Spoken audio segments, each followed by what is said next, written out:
This is Understand the Times, a radio program dedicated to equipping the church with biblical insights for contemporary issues. As an author and lecturer, Roger Oakland speaks internationally on a wide variety of topics. Roger helps us understand and analyze past events, today's headlines, and even things yet to take place. Now, to help us understand the times, here's Roger.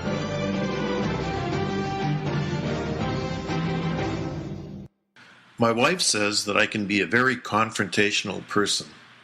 When I'm confronted with a serious problem or recognize a contradiction in someone's reasoning, I just cannot let it go. A few years ago, while I was touring Westminster Abbey, a historic church in London, England, a troubling issue came to light. I discovered that Charles Darwin, the famous promoter of evolution, was buried there. As I had read his autobiography, I knew what he believed about the Christian faith. Why was this man buried in a church which claimed to be Christian, I wondered? This seemed ridiculous. Was there a way to find out? I asked one of the guards at the door if he had an answer to the question, but he just shook his head and said, no.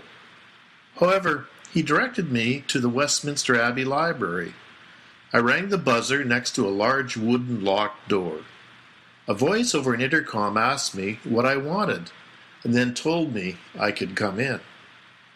As I walked through the door into the room, all I could see were shelves filled with old books. It looked as if no one was around.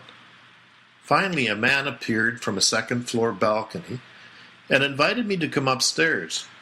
When I asked if he could tell me why Charles Darwin was buried in the Abbey, he went to a shelf, picked up a book called The Survival of Charles Darwin by Ronald W. Clark, and turned to page 196. As I had expected, documentation in this book revealed Darwin had not been buried in Westminster Abbey because of his great love for Jesus Christ. Following his death, which occurred April 19th, 1882, his family planned to bury him in the cemetery at Down where he lived.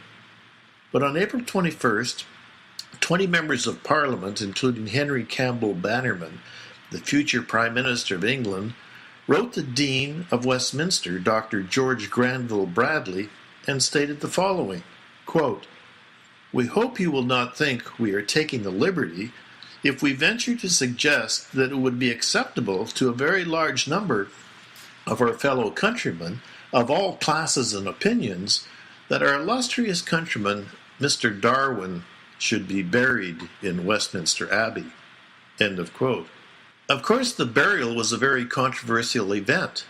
By the time of his death, every thinking person knew the impact Darwin's theory had on a belief in God, the fall of man, and the need for a redeemer.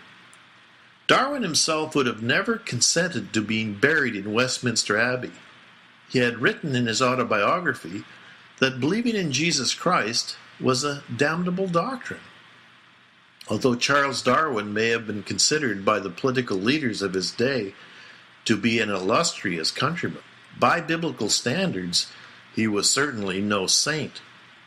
While many of the vaults within the Abbey are inscribed with Scripture, the slab over Darwin's tomb has only his name, date of birth, and date of death.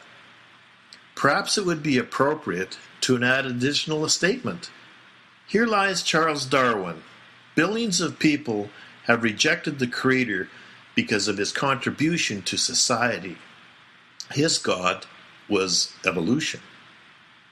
Have you accepted his faith? I'm Roger Oakland. This has been a biblical perspective to help understand the times. Please visit www.understandthetimes.org for more information, to order materials, or to contact the ministry. Sign up for our free newsletter, news alerts and commentaries. You can also contact us by telephone toll-free at 1-800-689-1888. That's 1-800-689-1888.